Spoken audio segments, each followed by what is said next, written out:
this is Professor Koenig, and we are talking about Introduction to Communication Theory, and we're finishing up organizational theory.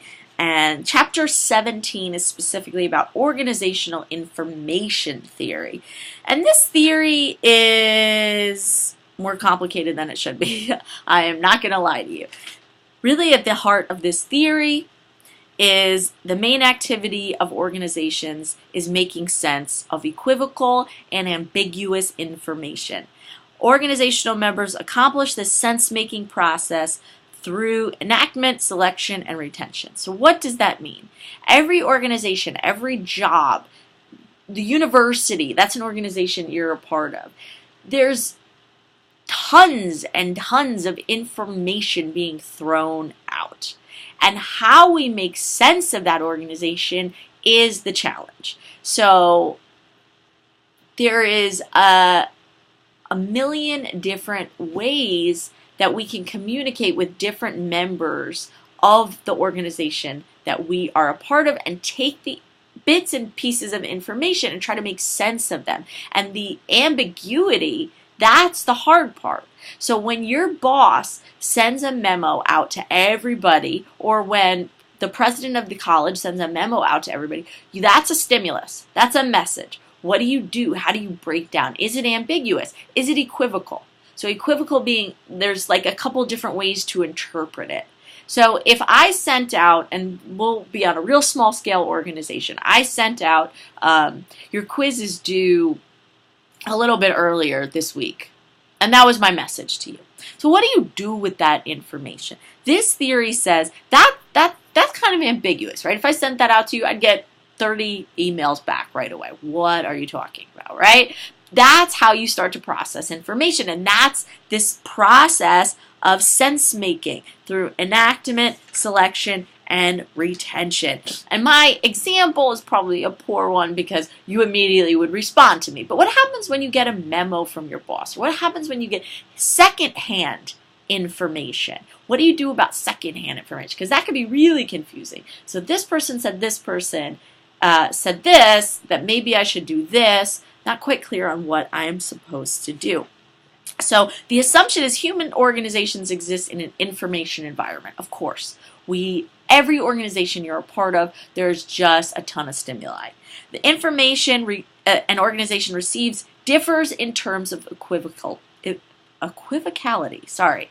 So to be equivocal is to have different interpreted meanings, right? So I could interpret one memo from my boss in a lot of different ways, right? I can look at just the content, right? I could look at the context. I could look at the relationship that I have with my boss. I could look outside, right? I could look for situation. So I can say my boss has been crazy lately and they don't even know what they're talking about in this memo. So I take this stimuli and I make sense of it.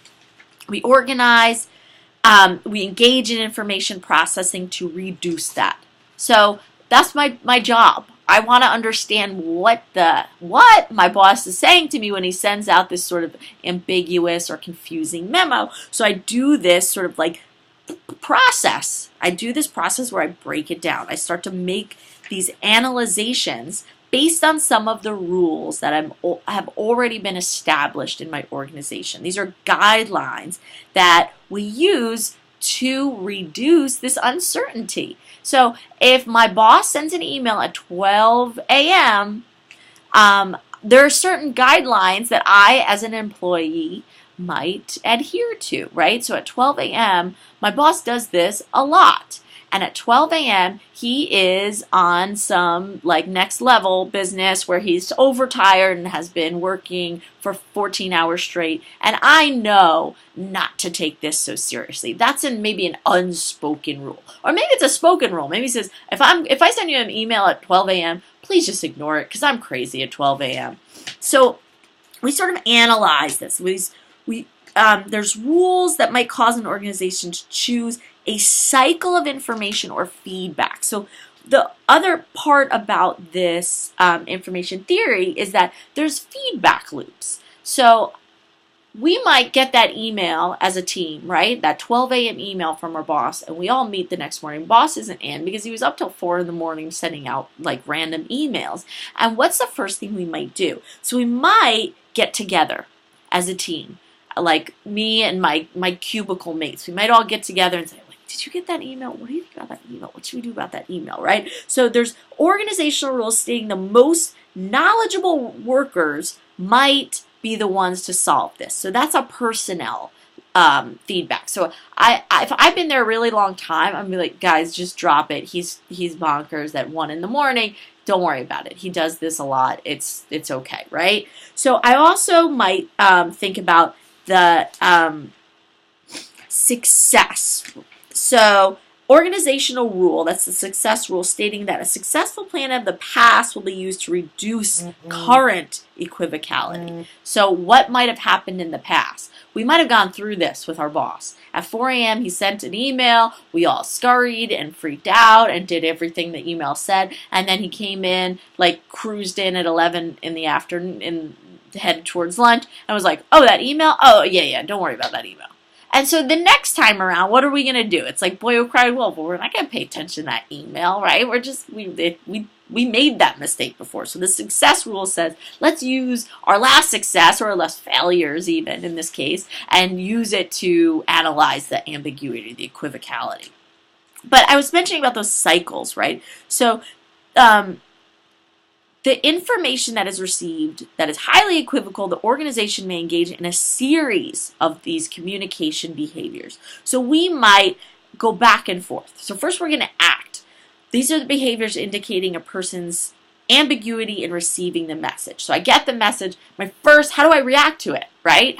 What do I do? Am I like, this doesn't make sense, it's nonsensical to me, or I start to try to decode it, right? Then I might sort of have this response is defined as a reaction to the act, right? So what's my response to it? It's to freak out, to run around, to throw my hands up in the air, to not care, right? Then I adjust. So the organizational responses to equivocality has been made. So an adjustment has been made to the information that was originally received. If the response to the act has reduced the equivocality of the message, an adjustment is made to indicate that the information is now understood. So I get that message, my whole team freaks out.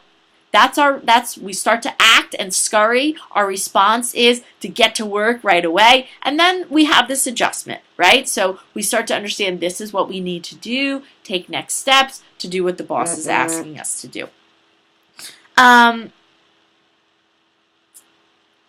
We could go back and forth with these loops too, right? So we start to act and then maybe we have to go back and rethink. And there's this process of like these double loops.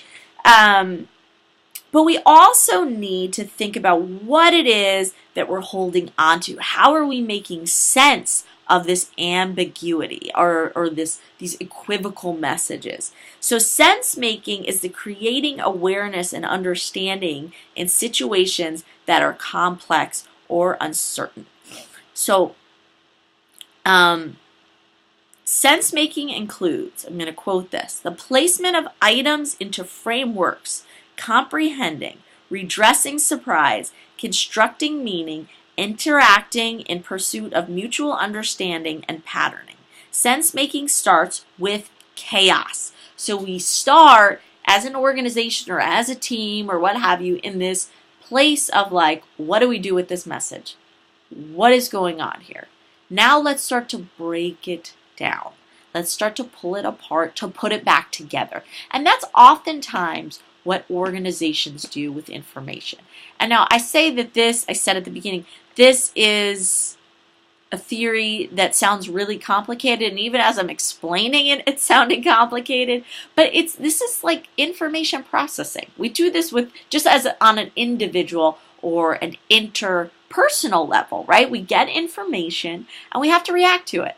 And once we react to confusing or ambiguous or uncertain information, we do something, right? We get feedback. We seek out information. We have responses. We get feedback to the responses, and we start to make sense. And when we make sense, that's the reduction of this equivocality. And that really is at the heart of this theory, how we process information as an organization. So I hope that was helpful to you. And if you have any questions, you can always ask me. Thanks.